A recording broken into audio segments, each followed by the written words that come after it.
பிடிக்குன்னா எங்கே பிடிக்குதுன்னு நான் எதுக்கு ஐயா, அதாவது அந்த அவருடைய மனைவிக்கு பிறந்திருக்குன்னு சொல்லியிருந்தா அதை நான் கேட்டிருக்கவே மாட்டேன் ஐயா. இப்ப மன்னனுக்கு பிறந்திருக்கு. உங்களோட சந்தேகம் சரியா? எங்க மகாராஜா ஒத்துழைப்பாலும் எங்க மகாராணியார் ஒத்துழைப்பாலும் சரி, 2 பேரும் சேர்ந்து நல்லா உழைச்சதுனால இழுத்து இழுத்து அணைச்சதுல துணி வைக்க இழுத்து அணைச்சிருக்காங்க. இழுத்து அணைச்சதுல 2 பேரும் சேர்ந்து செஞ்ச வேலையில 3வது பெண்கள் கொண்டு 2 பேருக்கு மனைவிக்கு தான் பிறந்திருக்கு. 2 பேர் இவர் ஒத்துழைப்பால். இதை முதலே சொல்லியிருந்தேன். முதல்ல சொல்லி நீங்க பயந்து ஓடிப்பீங்க. முதல்ல கிடைச்சிருங்க. இதை முதலே சொல்லியிருக்கலாம். என்னடா நீ முதல்ல கேட்டுக்கலாம்ல? நீ எங்கேயா சொல்ல? நீ எங்கேயா கேட்க விட்ட? நீ சொல்லியிருந்தா நான் கேட்டுக்க மாட்டேன். நான் கேட்டுன்னு சொல்லியிருக்க மாட்டேன். இதை சொல்லிட்டே கேட்டுட்டே சொல்லிடுறேன். பொழுது போய் கேட்க வேண்டியதா? கேட்டுட்டே நிற்க வேண்டியதா? கேட்டுக்கிட்டே நிற்க வேண்டிய கதை இழுத்து கூட்டிட்டு போயிடுவேன். ஏன்னா இப்ப அவருக்கு குழந்தை பிறந்திருக்குது. ஆமா, அதனால மன்னர் என்ன சொன்னார்? குழந்தைக்கு பேசி வைத்திருப்பதால் யார் யார் எதை கேட்டாலும், யார் யார் எதை கேட்டாலும் இல்லை என்று வாரி வாரி வாரி வாரி வாரி கொடுக்கப்படும். இது மன்னர் உத்தரவு. சாமி பேர் வைக்கிறாரே, யார் எதை கேட்டாலும். ஆமா, யார் எதை கேட்டாலும் தெரியும் சொல்லியிருக்கிறார். ஆமா, சாமி பண்ண சாதாரண கிடையாது. அவர் ராஜகமலத்தில் பிறந்தவர். சொல்வாக்கு தவறாக ஒரு சொல் சொன்னா அத்தனை நிறைவேற்றியாகும். ஏன்னா அவர் குலம் ராஜகம்பலம். அப்படி இருக்கும்போது அவர் சொல்லிவிட்டார், யார் எதை கேட்டாலும். எனக்கு ஒரு யோசனை வந்து அவர்கிட்ட சொல்லக்கூடாது. சொல்லக்கூடாது. யாரு நம்ம சனையா இருக்க? நீங்க சொன்னீங்க யோசனை. என்ன சனை? யோசனையா இருக்குன்னு நான் சொல்லப்பா. ஒரு யோசனை வந்து விட்டு சொல்லி அப்படி சொன்னீங்களா? நான் கூட சென்னையா இருக்கு கட்டினீங்களா? அப்படிதானே கட்டினது. சென்னையா இருக்கு. சரி சொல்லுங்க. சரி, வேற ஒண்ணும் இல்ல. இப்ப சொல்லிட்டு யார் எதை கேட்டாலும் தரேன்னு சொல்லி, யார் யார் எதை கேட்டாலும் இல்லை என்று சொல்லாமல் தட்டமல் தரப்படும். இனிமேல் நான் சாப்பிடுறேன். ஏன் சாகணும் முடியல வந்தேன். சொல்லிதான் தெரிஞ்சுதான் சொல்லியிருக்க மாட்டேன். இல்லைங்க, இது தெரிஞ்சுதான் சொல்லியிருக்க மாட்டேங்க. போய் சொல்லுங்க விட்டுருப்பேன். சாக விட்டுருப்பேன். ஆமா, அப்புறம் என்ன?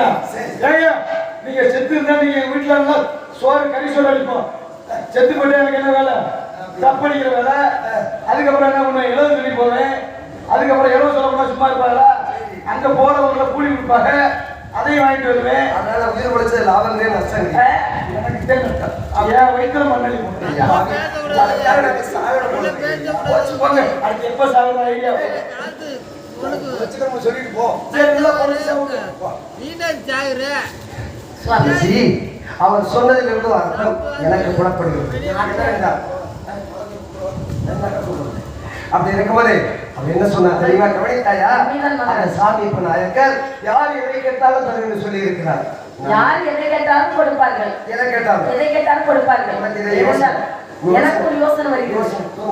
ஆமா, எனக்கு ஒன்று தோன்றுகிறது, உனக்கு ஒன்று. ஆமா, முதல்ல உங்க யோசனை சொல்லுங்களேன். என்னுடைய யோசனை, போவோம் அவர் காலையில என்ன செய்வோம்? வணங்குவோம். வணங்கிட்டு 100வது பிறந்திருக்குல அந்த குழந்தை, நம்ம குழந்தை இல்ல, சாகனா முடிவு பண்ணிட்டார். 2 பெண் குழந்தை இருக்கிறது. 3வது ஒரு பெண் குழந்தை பிறந்திருக்கிறது. அந்த குழந்தை கேட்டா கொடுப்பார்களா?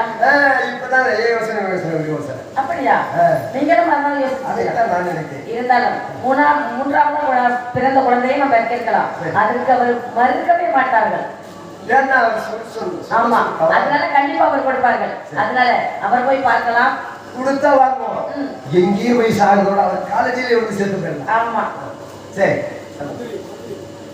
எங்க வரீங்க? காரியம் விளங்குமா? விளங்காம முதலே என்னை சாக விடல, இப்பவும் போக விடல. எங்க வரீங்க கேட்கிறேன். பெரிய வாடி சொல்ற வார்த்தையெல்லாம் தப்பா சொல்றேன். உங்களுக்கு அது கஷ்டமான காரியமா இருக்கலாம். பெரிய காரியம் என்ன தெரியும்? சாமி எனக்கா சாமி நல்ல வார்த்தை. உனக்கு வருமானம் கிடைக்கும். வருமானம் கிடைக்கும்ல, அதனாலதான் இளவு விடுறது நல்ல வார்த்தை. எனக்கு ஆஸ்பத்திரியில வைத்தியர் என்ன செய்வாங்க? தினமும் போய் கும்பிட்டு வருவாங்க. அப்படி சொல்ல மாட்டாங்க. எதுக்கு? எல்லாரும் வியாதிகள் சீக்கு வரணும், வியாதிகள் வரணும், தலைவலி காய்ச்சல் வரணும். அதே மாதிரி உங்களை போல கலாவி பேர் என்ன பண்ண தெரியுமா? எல்லா பேரும் நல்லா சம்பாதிக்கணும், கைகால் சுகத்தோட நல்லா இருக்கணும், அதை நான் கடன் வாங்கணும். சரி போங்க, நீ போ. நாங்க எப்படியாவது பிழைக்கலாம்னு விட மாட்டேன். இப்ப எதுக்கு நீங்க உள்ள வந்தீங்க? மன்னரை பாட்டுப்பா. மன்னரை எழுதி போகணும், விழா நடந்துருக்கு, விழா நடந்துட்டு இருக்குல்ல, போய் பார்க்கணும், மன்னரை போய் பார்க்கணுன்றீங்க, அதை கேட்கணும், வாங்கணும். ஆனா இன்னைக்கு நல்லா செமக்க வாங்குவீங்க நினைக்கிறேன். அவங்கள பார்த்து போகணும், அதெல்லாம் வாங்க அரண்மனை போகலாம். வாங்க வாங்க வாங்க. மன்னர் ஓய்வு இருக்காரு, என்ன பண்றது, வாங்கணும் ஆயிங்க. ஓய்வு இல்லை. என்னையா வேலை பார்த்தாரு? களைச்சு போயிருக்காரு. களைச்சு போயிருக்கிறாரு. சரி, அப்ப அவர்கிட்ட இப்ப போக கூடாது. அதான் அவருக்கு கோபம் வரும். அவர் என்ன நிறைய என்னென்ன செய்யணுமோ அத்தனை நிறைய எல்லாத்தையும் செஞ்சுக்கிட்டே இருக்காரு. விழுந்து விழுந்து செஞ்சிருப்பாரு. விழுந்து விழுந்து செய்யலங்க, அதாவது விழுந்து விழுந்து கவனிச்சாரு. செஞ்சது போல நாங்களே செஞ்சோம். ஒரு பழமொழி இருக்கு, நான் விழுந்து விழுந்து வேலையை பார்த்தையா அப்படி ஒரு ஆர்வத்துல அது மட்டும் தான் அவர் ரொம்ப கவனிச்சிருக்காரு. அங்கிட்டு ஆடி ஓடி வேலை பார்த்தையா, ஆனா வேலை அவரே செய்ய மாட்டாரு. எங்களை மாதிரி வேலைக்காரங்க செய்வாங்க. அவர் அந்த இடத்துல இருந்துட்டு இருப்பாங்க. நம்ம இருந்தாலும் பரவாயில்ல, மன்னரை கூப்பிடுமா, கூப்பிட்டோன்னே அவங்க ஓய்வு எடுக்கிறாங்க. சரி சரி சாப்பிட்டீங்களா இல்லையா? நீங்க என்ன வேலை பார்த்தீங்க? இன்னைக்கு எல்லா வேலையும் நான் அடிச்சுக்கிட்டே தான் தெரியும். இப்ப நீங்க தான் சொன்னீங்க அவருக்கு 3 பெண் குழந்தை பிறந்திருக்கிறது. இப்ப 3ஆவது ஒரு பெண் குழந்தை பிறந்திருக்கிறது. ஆமாமா. உங்களுக்கு எப்படி தெரியும்னு கேட்டா நாங்க எப்படி சொல்றது? ஐயா நீங்க பேசுறதோட தள்ளுங்க. இப்படி வாங்க. ஏய் இங்கிட்டு போயா. ஏப்பா நீ வாமா. சொல்லுங்க மந்திரியாரே. இங்க பக்கத்துல வந்து பேசுமா. பக்கத்துல வாங்க. என்னை மட்டும் போயா இது.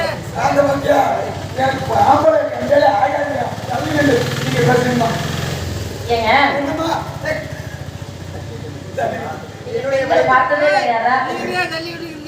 பாத்தியா என்ன தொடர மாட்டேங்குது. பொண்டாட்டியாங்க நான் வச்சு ஓட்டிக்கிட்டு போறது. இங்க பாருங்க, எப்போ வச்சு ஓட்டிட்டு இருந்தீங்க? 10 மணில இருந்து ஒரு 12 அந்த காலத்துல